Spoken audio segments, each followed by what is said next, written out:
రాక్షస ప్రేమ పార్ట్ 90. వేగా అలా చేస్తుందని ఊహించని విరాజ్ షాక్ అవుతాడు మొదట. ఆ తర్వాత ఆమె టచ్ అతనికి నచ్చక చేతిని వెనక్కి తీసుకుంటాడు. విరాజ్ తన చేతిని అలా వెనక్కి తీసుకుంటాడని ఎక్స్పెక్ట్ చేయని వేగా ఆశ్చర్యపోతుంది. ఏమైంది మీకు, బానే ఉన్నారా అని అడుగుతుంది స్లోగా. తను కడుపుతో ఉందన్న విషయాన్ని కూడా మర్చిపోయిందేమో. కనీసం ఎవరు పుట్టారని కూడా కనుక్కోవడం లేదని విరాజ్ ఇరిటేట్గా ఫీల్ అవుతాడు వేగాను చూసి. విరాజ్ మొహంలో అసహనాన్ని గమనించిన వేగ, ఏంటండి అలా ఉన్నారు, నిజం చెప్పండి ఏమైందో అని కంగారుగా అడుగుతుంది విరాజ్ని. నీకేమైనా కావాలంటే చెప్పు, తీసుకొస్తాను అని టాపిక్ని డైవర్ట్ చేస్తూ ఉంటాడు. నాతో మాట్లాడడం ఇష్టం లేదని అర్థమవుతుంది. ఎక్కువగా మాట్లాడి ఇబ్బంది పెట్టడము. ఇప్పటికే నా వల్ల చాలా కష్టాలు పడ్డాడు అనుకుంది వేగ. నిన్ను చూడాలని మనసు ఎంతో పరితపించింది, చూశాను, అది చాలు అనుకుంటూ తన చేతిని బంప్ మీద నిమురుకుందాం అనుకొని చేతిని పొట్ట దగ్గరికి తీసుకుని వెళ్తుంది వేగ. తన పొట్టంతా ఫ్లాట్గా అయిపోవడంతో బేబీని కందని అప్పుడు స్పృహలోకి వస్తుంది. పొట్టని నిమురుకుంటూ కళ్ళ నిండా సంతోషంతో విరాజ్ గారు అని పిలుస్తుంది వేగ. ఇప్పటి వరకు బాధతో నిండిన కళ్ళు సడన్గా సంతోషపడడం చూసి షాక్ అవుతాడు. విషయం ఏంటో తెలుసుకుందామని ఏంటి అంటాడు వేగాని. మనకు పాప పుట్టిందా, బాబు పుట్టిందా, ఒకసారి నా బిడ్డను చూపించండి అంటూ కళ్ళ నీళ్లతో అడుగుతుంది విరాజ్ని. ఈ మొండిది ఇప్పుడు స్పృహలోకి వచ్చినట్టు ఉంది అనుకొని ఏం మాట్లాడకుండా సైలెంట్గా అవుతాడు విరాజ్. విరాజ్ లోపలికి వచ్చిన దగ్గర నుండి సైలెంట్గా ఉండటం, ఆమెని కోపంతో చూడడం అన్నీ గుర్తొస్తుంటే వేగాకి ఎందుకో భయంగా అనిపిస్తుంది. విరాజ్ గారు, నా బిడ్డకు ఏమీ కాలేదుగా, నాకు కంగారుగా ఉంది, వెంటనే నా బిడ్డను నాకు చూపించండి అని టెన్షన్ పడుతుంది. వేగా టెన్షన్ చూసి విరాజ్ ఆమె చేతిని పట్టుకొని ఏమీ కాలేదు అని నిమురుతుంటాడు. లేదు, ఏదో జరిగింది, నాకు ఎందుకో భయంగా ఉంది. మీరు లోపలికి వచ్చిన దగ్గర నుండి నా మీద కోపంతో ఉన్నారని మీ కళ్ళను చూస్తేనే నాకు అర్థమవుతుంది. బిడ్డకు ఏమీ కాలేదుగా, నాకు వెంటనే తనని చూడాలనిపిస్తుంది, నాకు చూపించండి అని గోల చేస్తుంది వేగ అక్కడ. రిలాక్స్, ఈ టైంలో నువ్వు కంగారు పడడం మంచిది కాదు. వేగా, నీ మీద కోపంగా ఉన్నమాట నిజమే, కానీ బేబీ గురించి కాదు నీ మీద కోపంగా ఉంది. ఇంట్లో నుంచి చెప్పకుండా వెళ్ళిపోయావు అన్న కోపమే నీ మీద చూపిస్తున్నాను అంతే అని ఆమెని కంట్రోల్ చేయడానికి ట్రై చేస్తాడు. అలా అయితే నా బిడ్డను వెంటనే చూపించండి అని పట్టుబడుతుంది. బేబీ 1 గంట అబ్జర్వేషన్లో ఉండాలని డాక్టర్ చెప్పారు. నువ్వేం కంగారు పడకు, మనకు పాప పుట్టింది అని నవ్వుతాడు విరాజ్. నవ్వు చూడగానే కొంచెం కూల్ అవుతుంది వేగ. ఇంకో గంటలో నా పాపని నాకు చూపిస్తారుగా అని ఆశగా అడుగుతుంది విరాజ్ని. గంట కాదే, వారం రోజులు ఆగాలి, ఈ వారం మనకు దినదిన గండమే అని బాధపడతాడు విరాజ్ మనసులోనే. నర్స్ అప్పుడే లోపలికి వచ్చి, సార్ మీరు బయటకు వెళ్ళండి, ఎక్కువసేపు ఉండకూడదు అంటుంది. లేదు, ఆయన ఎక్కడికి వెళ్ళడు, ఇంకో గంటలో నా పాపని తీసుకుని వచ్చే వరకు ఈయన ఎక్కడికి వెళ్ళడు, ఇద్దరం కలిసి ఒకేసారి నా పాపని చూస్తాము అని చెబుతుంది వేగ ఆ నర్స్కి. గంట ఏంటి, వారంగాని అనుమానంగా చూస్తుంది విరాజ్ని. నర్స్ ఆమెకి ఏమీ చెప్పొద్దు అని సైగ చేస్తాడు విరాజ్. సరే అని కళ్ళతోనే చెప్పి, మేడం ఇంకా గంట టైం ఉందిగా, సార్ని బయటకు వెళ్ళనివ్వండి, సార్ అవతారం చూడండి ఎలా ఉందో, ముందు బయటకు వెళ్ళి ఫేస్ వాష్ చేసుకుని రానివ్వండి అంటూ విరాజ్ని బయటకు పంపుతుంది అక్కడ ఉన్న నర్స్. ఫేస్ వాష్ చేసుకున్నాక మళ్ళీ రావచ్చుగా అంటుంది భయంగా. హా అని నర్స్ వేగాకి ఇంజెక్షన్ చేస్తుంది. విరాజ్ బయటకు వెళ్ళి అప్పటి వరకు పంటి బిగువన దాచుకున్న బాధని కన్నీళ్ల రూపంలో బయటకు పెట్టేస్తాడు. విరాజ్ ఏడవడంతో అందరూ ఏమైంది అని కంగారు పడతారు. వేగాకి పాప విషయం ఇంకా చెప్పలేదు. పాప గురించి తెలిస్తే వేగా తట్టుకుంటుందా అని ఏడుస్తాడు విరాజ్. మీ ఇద్దరికీ ఒకరి మీద ఒకరికి ఎంత ప్రేమ ఉందో ఈరోజు నాకు తెలిసింది. వేగమ్మని చూడడానికి లోపలికి వెళ్ళను అన్న విరాజ్ బాబు ఇప్పుడు తన కోసం ఏడుస్తున్నాడు. ఏంటో వీళ్ళిద్దరి విచిత్ర బంధం అనుకుంది సుభాష్ని మనసులో. ఖచ్చితంగా మీ ప్రేమ ఆశీర్వాదం పాపకి రక్షగా మారి తనని కాపాడుతాయి అనుకుంది సుభాష్ని. నీరజ్ కడుపు నిండా భోజనం చేసి తేపుతూ ఉంటాడు. మార్నింగ్ నుండి ఏమీ తినకపోయేసరికి మొత్తం ఒకేసారి తిన్నాను, నా పొట్ట హెవీగా ఉంది అంటాడు సాధికతో. ఏం చేస్తే పొట్టలో హెవీనెస్ తగ్గుతుందో చెప్పండి భార్యామణి గారు అంటాడు సాధికని వెటకారంగా చూస్తూ. అంత పీకల దాకా తినకపోతే పక్కన ఉన్న నాకు కొంచెమైనా పెట్టొచ్చు కదా అని కోపంగా పళ్ళు నూరుతుంది. ఏంటి అలా చూస్తున్నావు, నీకేమన్నా ఆకలేస్తుందా అని అడుగుతాడు నీరజ్. నా బదులు కూడా మీరే తిన్నారుగా, నాకు కడుపు నిండిపోయింది అని చెబుతుంది కోపంగా నీరజ్కి. ఓహో అవునా అంటూ ఒళ్ళు విరుచుకుంటూ ఉంటాడు. సాధిక మాత్రం పొట్ట పట్టుకుని బాధపడుతూ ఉంటుంది. ఒక 5 నిమిషాలు చైర్లో నుండి లేచి ఒళ్ళు విరుచుకొని కోపంగా సాధిక బుగ్గల్ని పట్టుకొని, ఇంకొకసారి తింగరి వేషాలు వేసి భోజనం చేయకుండా ఉన్నావనుకో, వారం రోజులు నిన్ను తిండి తిననివ్వకుండా పస్తులు ఉంచుతా. 5 నిమిషాలు టైం ఇస్తున్నా, ఫాస్ట్గా తిని గదిలోకి వచ్చాయి అంటూ నీరజ్ కోపంగా వెళ్ళిపోతాడు సాధికకి చెప్పి. నా మొగుడు చాలా మంచోడు, అనవసరంగా ఇప్పటిదాకా తిట్టుకున్నా అని బాధపడుతూ ఫుల్గా తినేస్తుంది సాధిక. ఉఫ్, ఇక ఎప్పుడు ఈయన కోసం ఎదురు చూస్తూ కడుపుని మార్చుకోకూడదు. అలా మార్చుకుంటే నాకు వారం రోజులు తిండి కట్టని చెప్పాడు కదా. ఈ రోజు నుండి బుద్ధిగా నా తిండి నేను తిని పడుకుంటే నా ప్రాణానికే మంచిది అనుకుంది సాధిక మనసులో. 5 మినిట్స్ అయ్యాక కూడా సాధిక ఇంకా గదిలోకి రాకపోయేసరికి తనకి కాల్ చేస్తాడు. అదేంటి, ఈయనగారు ఫోన్ చేస్తున్నారు, పైన రూమ్లోనే ఉన్నాడు కదా. ఇక్కడికే ఫోన్ అవసరమా అనుకుంటూనే కాల్ లిఫ్ట్ చేస్తుంది. నీకు ఇచ్చిన 5 నిమిషాలు దాటి 2 నిమిషాలు అవుతుంది, ఎంతసేపు తింటావు అని కసురుతాడు నీరజ్ సాధికని. ఇప్పుడే కదా ఇన్ని పొగిడింది, అప్పుడే టార్చర్ చూపిస్తున్నాడు. ఈయన మాత్రం గంటలు పొట్ట పగిలేలా తిన్నాడు, నన్ను మాత్రం తిననివ్వడం లేదు అని ఏడుపు మొహం పెట్టుకొని ఫాస్ట్గా తిని రూమ్కి వెళ్తుంది సాధిక. మార్నింగ్ నుండి బాగా అలసిపోవడంతో గుర్రుగా నిద్రపోతుంటాడు నీరజ్. ఈయన ఏంటి ఇలా పడుకున్నారు, నిన్న వద్దు అన్న బలవంతంగా దగ్గరకు వచ్చాడు, ఈ రోజేమో ఒక కిస్ హగ్గు కూడా ఇవ్వకుండా గుర్రుగా పడుకున్నాడు అని తిట్టుకుంటూ నీరజ్కి దగ్గరగా జరుగుతుంది సాధిక. సాధిక వైపు కాకుండా వేరే వైపుకి తలపెట్టుకొని పడుకునేసరికి కొంచెం ఫీల్ అవుతుంది. ఇప్పుడు ఈయన్ని నా వైపుకి ఎలా టర్న్ చేసుకోవాలో అని ఆలోచిస్తుంది సాధిక. చక్కెలిగింత తప్ప నా దగ్గర ఇంకో మార్గం లేదని నీరజ్కి చక్కెలిగింతలు పెట్టడం స్టార్ట్ చేస్తుంది. ఫుల్ నిద్రలో ఉన్న నీరజ్ సాధిక పెట్టే చక్కెలిగింతకి డిస్టర్బ్ అయ్యి కోపంగా ఆమె వైపుకు తిరుగుతాడు. ఏంటి, ప్రశాంతంగా పడుకోనివ్వవా అంటాడు కోపంగా. నిన్న వద్దని చెప్పిన బలవంతంగా రొమాన్స్ చేశారు, ఈరోజు ముడుచుకొని పడుకున్నారేంటి అంది ఓరగా చూస్తూ సాధిక. ఏంటి, నీకు ఇప్పుడు రొమాన్స్ కావాలా అంటాడు కోపంగా. నీరజ్ ఎక్స్ప్రెషన్ని చూడకుండా అవును అని సిగ్గుపడుతుంది సాధిక. దీన్ని ఇలా కాదు అని కోపంగా చూసి సాధిక నడుమని గట్టిగా పట్టుకుంటాడు. అరే స్లోగా అంటూ మెలికలు తిరుగుతుంది సాధిక. నీకు ఎలా కావాలి అంటే అలానే చేస్తా అని కోపంగా పళ్ళు నూరుతూ సాధిక మీదకు పూర్తిగా బెండ్ అయ్యి ఆమె వెడవంపుల్లో నడుము మడతల్లో కిస్ చేస్తుంటాడు నీరజ్. నీరజ్ ముద్దులకి సాధిక కంట్రోల్ కోల్పోతుంది పూర్తిగా. తను నీరజ్ కంట్రోల్లోకి రాగానే సాధికని వదిలేసి బెడ్ మీద పడుకుంటాడు నీరజ్. ఏంటిది, మధ్యలోనే వదిలేశాడు అని నీరజ్ని కోపంగా చూస్తుంది. కోపం వస్తుందా నేను చేసిన పనికి? నువ్వు చేసిన పనికి నాకు ఇంతకన్నా ఎక్కువ కోపం వచ్చింది అంటాడు నీరజ్. మత్తుగా నిద్రపోతున్న నన్ను చక్కిలి గింతలు పెట్టి లేపుతావా, ఆ బాధ ఎలా ఉంటుందో ఇప్పుడు నీకు అర్థమవుతుంది అంటూ వేరే వైపుగా తిరిగి ఫుల్లుగా నిద్రపోతాడు నీరజ్. అబ్బా, ఇలా మధ్యలో వదిలేస్తే ఎలారా మగడా అని నీరజ్ని వెనక నుంచి గట్టిగా హత్తుకుంటుంది. హే, చేతులు తీయని గట్టిగా అరుస్తాడు. వెంటనే సాధిక తన చేతుల్ని వెనక్కి తీసుకుంటుంది. నన్ను టచ్ చేసావంటే చంపేస్తాను, మూలకు వెళ్ళి పడుకో అని తిడతాడు. సాధిక ఏడుపు మొహం పెట్టుకొని బెడ్కి చివరన దిండుని హత్తుకొని పడుకుంటుంది. ఇప్పుడు ఏదో విధంగా పాప గురించి చెప్పకుండా మేనేజ్ చేశాను. వేగా గంట తర్వాత పాపని చూపించమని అడిగితే నేనేం చేయాలి అని ఏడుస్తాడు విరాజ్. సార్, ఏదో ఒకటి ఆలోచిద్దాంలే, అప్పుడు రేపటి గురించి టెన్షన్ పడకండి అంటూ ఓదారుస్తాడు రాఘవయ్య. ఆ పాపని ఇప్పటి వరకు నేనే చూడలేదు, ఒకసారి చూడాలనిపిస్తుంది అంటూ ఫాస్ట్గా డాక్టర్ దగ్గరికి వెళ్తాడు విరాజ్. డాక్టర్ ప్లీజ్, ఒక్కసారి నా పాపని దూరం నుంచి చూసి వస్తాను, నన్ను లోపలికి రానివ్వండి అని వేడుకుంటాడు. పాప ఉన్న పరిస్థితిని చూసి మీరు తట్టుకోలేరు అని చెబుతాడు డాక్టర్. లేదు, నా గుండెని రాయి చేసుకొని ఎలా అయినా నేను పాపని చూస్తాను అంటూ పట్టుపడతాడు విరాజ్. సరే మిస్టర్ అంటూ డాక్టర్ రూమ్కి తీసుకువెళ్తాడు విరాజ్ని. పాప కండిషన్ చూసి విరాజ్ మోకాళ్ళ మీద పడిపోయి ఏడుస్తుంటాడు. బేబీని ఒక బాక్స్లో ఉంచి వైర్లు మొత్తం పెట్టేసరికి విరాజ్ గుండె తరుక్కుపోతుంది.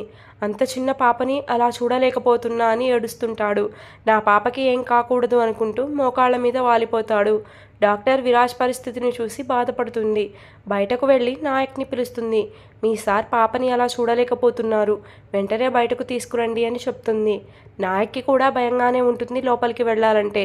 పాపని ఏ పరిస్థితుల్లో చూడాల్సి వస్తుందోనని విరాజ్ అక్కడే ఉంటే ఇంకా ఎక్కువ బాధపడతాడని ధైర్యం చేసుకొని లోపలికి వెడతాడు విరాజ్ని బయటకు తీసుకొని రావడానికి. బాక్స్లో ఉన్న పాపని చూడగానే నాయక్కి కూడా మనసంతా అదోలా అయిపోతుంది. సార్ మనం బయటకు వెళ్దాం రండి అంటూ విరాజ్ భుజం చుట్టూ చేతులు వేసి పైకి లేపడానికి ట్రై చేస్తాడు. లేదు, నేను ఎక్కడికి రాను. నా పాప ఒక్కతే ఒంటరిగా ఆ మిషన్ల మీద ఉంది. నేను తనని అలా ఒంటరిగా వదిలేయలేను. మా పాపకి నేను తోడుగా ఉంటాను అంటూ అక్కడ నుంచి కదలడానికి ఇష్టపడడం లేదు విరాజ్. సార్ పాపకి ఏమీ కాదు, డాక్టర్స్ తనని ట్రీట్ చేస్తున్నారు. మనం వెళ్దాం రండి. రానని చెప్పానుగా, వినిపించడం లేదా అంటూ ఒక్కసారిగా గట్టిగా అరుస్తాడు. ఆ అరుపుకి నాయక్ భయపడి 2 అడుగులు వెనక్కి వేస్తాడు. మర్యాదగా నువ్వు ఇప్పుడు ఇక్కడ నుంచి వెళ్ళిపో, లేకపోతే నాలోని ఉగ్ర రూపాన్ని చూడాల్సి వస్తుంది అని వార్న్ చేస్తాడు విరాజ్ నాయక్ని. అతన్ని అలా చూడగానే భయం వేసి ఫాస్ట్గా బయటకు వెళ్తాడు. సార్ని తీసుకురాలేదేంటి అని అడుగుతాడు రాఘవయ్య. సార్ చాలా బాధలో ఉన్నారు. ఇప్పుడు ఆయన్ని కదిలిస్తే మనకే మంచిది కాదు. సైలెంట్గా ఇక్కడే ఉండండి మీరు కూడా అని చెబుతాడు వాళ్ళకి. ఆ రాత్రంతా విరాజ్ అలానే రూమ్లో మోకాళ్ళ మీద కూర్చొని పాపని చూస్తూ ఉండిపోతాడు. నెక్స్ట్ డే వేగా నెమ్మదిగా కళ్ళు తెరుస్తుంది. వేగా గురించి తన వాళ్ళకి చెబుతుంది నర్స్ కళ్ళు తెరిచింది అని. రాఘవయ్య నాయక్ కలిసి వేగా దగ్గరికి సుభాష్ని పంపిస్తారు. సుభాష్ని లోపలికి వెళ్ళి ఎలా ఉన్నావమ్మా అని తల నిమురుతుంది వేగాది. నేను బాగానే ఉన్నా. విరాజ్ ఎక్కడా? బాబుగారా? వస్తారు, ఇప్పుడే బయటకు వెళ్ళారు అని చెప్తుంది సుభాష్ని. ఇంకా గంట అవ్వలేదా సుభాష్ని? నా పాపని నాకు చూపిస్తానని చెప్పారు గంట తర్వాత, ఇంకా చూపించలేదు. విరాజ్ బాబు గారు ఆ విషయం గురించి డాక్టర్ని అడుగుతున్నారు అని చెప్తుంది సుభాష్ని. మీరు టిఫిన్ చేసి టాబ్లెట్స్ వేసుకోవాలి, ఇవి వేసుకోండి. ఈలోపు విరాజ్ బాబు పాపని తీసుకుని వచ్చి మీకు చూపిస్తాడు అంటుంది. నిజంగానా అని చూస్తుంది వేగా. నీ హెల్త్ని దృష్టిలో పెట్టుకొని ఇప్పుడు మీకు అబద్ధం చెప్పాల్సి వస్తుంది అని బాధపడుతుంది సుభాష్ని మనసులోనే. నా మాట మీద నమ్మకం లేకపోతే మీకే తెలుస్తుంది కదా, ముందు మీరు టిఫిన్ చేయండి అంటూ ఆమెను నెమ్మదిగా లేపి తనకి తినిపిస్తుంది. సుభాష్ని ఏం చెప్తే అది బుద్ధిగా చేస్తుంది వేగా. నువ్వు చెప్పినట్టే అన్నీ చేశాను కదా, ఇప్పుడు నా పాపని చూపించమని చెప్పు. ఇంతకన్నా ఎక్కువసేపు నేను మేనేజ్ చేయలేను అనుకుంటూ బయటకు వెళ్ళిపోతుంది సుభాష్ని. ఏమైంది, మేడం గారికి టిఫిన్ పెట్టారా? పెట్టాను, పాప కావాలి అని కలవరిస్తుంది అని చెప్తుంది సుభాష్ని వాళ్ళిద్దరికి. నేను ఇప్పుడే బాబుగారికి చెప్తా అంటూ విరాజ్ దగ్గరకు వెళ్తుంది. పసిపాపని అలా చూసి సుభాష్ని కూడా చాలా బాధపడుతుంది. మోకాళ్ళ మీద కూర్చొని పాపని చూస్తున్న అతన్ని కదిలించాలి అంటే భయం వేస్తుంది తనకి. కానీ వేగా పరిస్థితి గురించి చెప్పాలని నెమ్మదిగా అతని భుజం తడుతుంది. విరాజ్ తన చుట్టూ ఏం జరుగుతుందో పట్టించుకునే స్థితిలో లేడు. రెప్ప మూస్తే తన కూతురు ఎక్కడ కనిపించకుండా పోతుందేమో అన్నట్టుగా అలానే చూస్తూ ఉంటాడు. విరాజ్ బాబు అంటూ నెమ్మదిగా పిలుస్తుంది సుభాష్ని. అంటాడు స్లోగా తను కూడా. మరి అని సుభాష్ని చెప్పడానికి సంకోచిస్తుంటే, మీరు నా పాపని విడిచి బయటకు రానని చెప్పి రాత్రి నాయక్కి చెప్పాను. నువ్వు కూడా నా కోపానికి బలి కావాలి అనుకుంటే ఇక్కడే ఉండు, లేకపోతే బయటకు వెళ్ళి అని సీరియస్గా చెప్తాడు సుభాష్నికి విరాజ్. అది కాదు బాబు, నేను చెప్పేది ఒకసారి వినండి. వేగమ్మ కళ్ళు తెరిచింది. ఇప్పుడే టిఫిన్ తినిపించి టాబ్లెట్స్ వేసి వచ్చాను. తను మిమ్మల్ని పాపని కలవరిస్తుంది. పాపని చూడాలి అంటే విరాజ్ బాబు డాక్టర్తో మాట్లాడడానికి వెళ్ళారు అని చెప్పాను. అసలు ఇదంతా జరగడానికి కారణం వేగానే. దాని మూలంగానే నా పాపకి ఈ పరిస్థితి పట్టిందని కోపంగా అక్కడి నుంచి లేచి వేగా దగ్గరకు వెళ్తుంటాడు విరాజ్. కునుకుపాట్లు పడుతున్న ప్రణవ్ని చూసి రే అని పిలుస్తాడు వినీత్. ఏంట్రా అని మింగేసేటట్టు చూస్తాడు ప్రణవ్. వాష్రూమ్ వస్తుంది, ఎలారా అని వేలుతో చూపిస్తాడు. నేనే వీల్చైర్లో ఉన్నా, నీకు ఎలా సేవలు చేయను అని కోపంగా చూస్తాడు ప్రణవ్. అర్జెంట్ రా అని ఫేస్ని ఇబ్బందిగా పెడతాడు వినీత్. నేనేం చేయనురా, నాదే వీల్చైర్ బతుకు అయితే నువ్వేం చేయకు, ఇక్కడే పరికాని చేస్తాను అన్నట్టుగా ఒక లొక్కిస్తాడు వినీత్ ప్రణవ్కి. వామ్మో, ఆ పని చేయకు, రాత్రంతా నువ్వు మూలగడం వలన నిద్రే పట్టలేదు. ఇప్పుడు ఇలాంటి పనులు కూడా చేస్తే కనీసం రూమ్లో కూడా ఉండలేను అంటాడు ప్రణవ్. ఆ స్మెల్తో చచ్చిపోవాల్సి వస్తుందేమో, నీకు దండం పెడతా, కొంచెం సేపు ఆపుకో అని చెప్తాడు ప్రణవ్. ఎక్కువసేపు ఆపుకోవడం నా వల్ల కాదు. ఈ నవ్వును ఆపుకోవడం నా వల్ల కూడా కాదు, నేను చెప్పలేకపోతాను. ఎక్కువసేపు ఆపుకోవడం నా వల్ల కాదు అని చెప్తాడు వినీత్. రే, నువ్వు ఇక్కడ ఆగమాగం చేస్తే నేను ఆగం అవ్వాల్సి వస్తుందిరా అని ఫేస్ని వికారంగా పెడతాడు ప్రణవ్. అయితే త్వరగా ఏదో ఒకటి చెయ్యి అని చెబుతాడు. ప్రణవ్ వెంటనే నీరజ్కి ఫోన్ చేసి విషయం చెప్తాడు. నీరజ్ వచ్చేసరికి గంట టైం పడుతుంది. గంట సేపు ఆపుకోవాలంటే వినీత్కి కష్టమయ్యి మొత్తం పాడు చేస్తాడు. వీల్ చైర్లో ఉన్న ప్రణవ్ ఆ వాసన భరించలేక స్పృహ కోల్పోతాడు. నీరజ్ వస్తూ తనతో పాటుగా ఇద్దరి పనివాళ్ళని తీసుకొని వస్తాడు. నా ఫ్రెండ్స్ ఇద్దరికి మొత్తం క్యూర్ అయ్యే వరకు మీరే దగ్గర ఉండి చూసుకోవాలి అని చెబుతాడు. సరే సార్ అని చెప్పి ప్రణవ్ని పక్కకి తీసుకొచ్చి వినీత్కి చేసిన దట్టీని క్లీన్ చేస్తుంటాడు. నా పరిస్థితి బెడ్ మీదకు వచ్చేలా చేశావు కదరా అని మళ్ళీ కోపం తెచ్చుకుంటాడు విరాజ్ మీద. సాధిక నిద్రలేసి చూసేసరికి నీరజ్ కనిపించడు. ఎక్కడికి వెళ్ళాడు? అత్తయ్యతో మాట్లాడుతున్నాడేమో చూద్దామని ఇల్లంతా చూస్తుంది. ఎక్కడా కనిపించడు. బయటకు వెళ్ళాడేమోలే అనుకొని ఫ్రెష్ అయ్యి వాళ్ళ అత్తమ్మని పలకరిస్తుంది. నైట్ నువ్వు నీరజ్ భోజనం చేశారా అని అడుగుతుంది వాళ్ళ అత్తమ్మ సాధికని. దాని గురించి ఎందుకు అడుగుతారులే అత్తయ్య అనుకుంది మనసులో, నైట్ నీరజ్ బిహేవియర్ గుర్తు తెచ్చుకొని. అవును, వాడి ఏడి కనిపించడం లేదు. నేను కూడా ఆయన కోసమే చూస్తున్నాను. బహుశా బయటకు వెళ్ళి ఉంటారు అంది సాధిక. మీకు కూడా చెప్పకుండా వెళ్ళారా అత్తయ్య? చెప్తే నిన్నెందుకు అడుగుతాను కోడలి పిల్ల అంటుంది. సరేలే, టిఫిన్ చేస్తావా? నాకైతే బాగా ఆకలికి వేస్తుంది, నేను తినేస్తాను. హా అనేలోపు మీ ఆయన వచ్చాక కలిసి చేస్తావా అని అడుగుతుంది మళ్ళీ వాళ్ళ అత్తయ్య. నైట్ నీరజ్ చూపించిన చుక్కలకి ఇక జీవితంలో అతని కోసం ఎదురు చూస్తూ భోజనం తినకుండా ఉండకూడదు అనుకుంది. అత్తయ్య, ఆయన కోసం వెయిట్ చేయొద్దు అని నైట్ చెప్పారు. నేను మీతో పాటుగా టిఫిన్ తినేస్తాను, నాకు కూడా పెట్టండి. అబ్బో, నా కొడుకు మాటకి ఎంత గౌరవం ఇస్తున్నావో అంటుంది వాళ్ళ అత్తయ్య. గౌరవమా నా బొందా? భయం అత్తయ్య, ఎక్కడ ఏమీ పెట్టకుండా పస్తులు ఉంచుతాడేమో అని అనుకుంది మనసులోనే. విరాజ్ కోపంగా వేగా దగ్గరకు వెళ్ళడం రాఘవయ్యకి నాయక్కి చెబుతుంది సుభాష్ని. నైట్ విరాజ్ కోపం దగ్గర ఉండి చూసిన నాయక్ అతని దగ్గరకు వెళ్ళాలంటే భయం వేస్తుంది. రాఘవయ్య గారు, మీరు ఏదో ఒకటి చేసి సార్ని కూల్ చేయండి, నాకు మాత్రం సార్ ముందుకు వెళ్ళాలంటే భయంగా ఉంది అంటాడు. అలా అంటే ఎలా బాబు, ఇద్దరూ కలిపి వెళ్ళండి, బాబుగారిని ఆపండి అంది సుభాష్ని. వేగమ్మ అసలే ఉత్తి మనిషి కూడా కాదు, బాలింత మీద కోపం చూపిస్తే ఎలా అని అడుగుతుంది సుభాష్ని. నేను మాట్లాడతా, నా పక్కన ఉండు నాయక్ అని రాఘవయ్య అతన్ని తీసుకొని విరాజ్ దగ్గరకు వెళ్తాడు. అప్పుడే లోపలికి వెళ్తుంటే సార్ అని పిలుస్తారు. మీరు దేనికి వచ్చారో నాకు తెలుసు. ఇప్పుడు నేను ఎవరి మాటలు వినే పొజిషన్లో లేను. నన్ను ఆపాలని చూసి నాలో కోపం ఇంకా ఎక్కువ అవుతుంది అని వార్నింగ్ ఇస్తాడు వాళ్ళిద్దరినీ చూసి. చెప్పాను కదా, రాత్రి నుంచి సార్ ఫుల్ ఫైర్లో ఉన్నారని. మనం ఇక్కడే ఉంటే మనకి చాలా డేంజర్. పదండి రాఘవయ్య గారు అని తీసుకెళ్ళిపోతాడు నాయక్ అతన్ని విరాజ్ దగ్గర నుంచి. పాప కోసం పరితపిస్తూ ఉంటుంది వేగ. విరాజ్ లోపలికి రావడంతోనే కళ్ళు మతాబుల్లాగా చేసుకుని పాప ఎక్కడా అని అడుగుతుంది. చేసిందంతా చేసి పాప కావాలా నీకు అని కోపంగా పిడికిలి బిగించి ఆమె దగ్గరకు వెళ్తాడు విరాజ్. ఈరోజు ఎపిసోడ్ ఇంతటితో కంప్లీట్ అయిపోయిందండి. For more updates do follow me story continues. బాబు మాత్రం ఫుల్ ఫైర్లో ఉన్నాడే వేగ మీద. వినీత్ ప్రణవ్ కాన్వర్సేషన్ మీకు కామెడీగా అనిపించిందో లేదో నాకు తెలియదు, కానీ నేను మాత్రం చదివేటప్పుడు చచ్చిపోయాను నవ్వలేక. అలా నవ్వుతానే ఆ వాయిస్ ఇచ్చేసాను. నేను ఎంత కంట్రోల్ చేసుకుందామన్నా నా వల్ల అవ్వలేదండి. సో సారీ, మీరు అక్కడైతే డిస్టర్బ్ అయితే కనుక సారీ. ఇప్పుడు మార్నింగ్ పెట్టుకొని చాలా సీరియస్గా కూర్చొని ఆ మిగిలిన వాయిస్ ఓవర్ అయినా ఇచ్చాను. నాకైతే అసలు తలుచుకుంటే ఆగట్లా. మళ్ళీ దాన్ని ఎడిట్ చేసి మళ్ళీ ఇస్తే ఎక్కడ నవ్వు ఆపుకోలేకపోతాను అని ఆ నవ్వును అలానే ఉంచేసి కంటిన్యూషన్ చేసేసాను. అండ్ నెక్స్ట్ సెకండ్ ఛానల్ ఉంది కదా, ఆ ఛానల్లో కూడా నేను స్టోరీ ఇస్తున్నాను. ఆ స్టోరీ ట్రాక్లోకి వచ్చేసిందండి. మన హీరో హీరోయిన్ మధ్య ఏం జరుగుతుందో అనేది చూడాలి అంటే మీరు ఎపిసోడ్ లింక్ అయితే కింద పెడతాను, మీరు చూసేయండి. ఆ సిరీస్ కూడా చాలా బాగుంటుంది. Love story plus crime, suspense, thrilling అన్నీ అయితే ఆ స్టోరీలో మిక్సప్ అయి ఉంటాయి. ఆ స్టోరీ కూడా మీ అందరికీ బాగా నచ్చి ఎంటర్టైన్ చేస్తుంది అని కోరుకుంటున్నాను. నేను కింద కామెంట్ సెక్షన్లో అండ్ డిస్క్రిప్షన్లో లింక్ ఇస్తాను, పిన్ చేస్తాను, మీరు చదివేసేయండి ఇంట్రెస్ట్ ఉన్న వాళ్ళు. చదివిన వాళ్ళు మాత్రం కామెంట్ పెట్టకుండా అయితే వెళ్ళిపోవద్దు.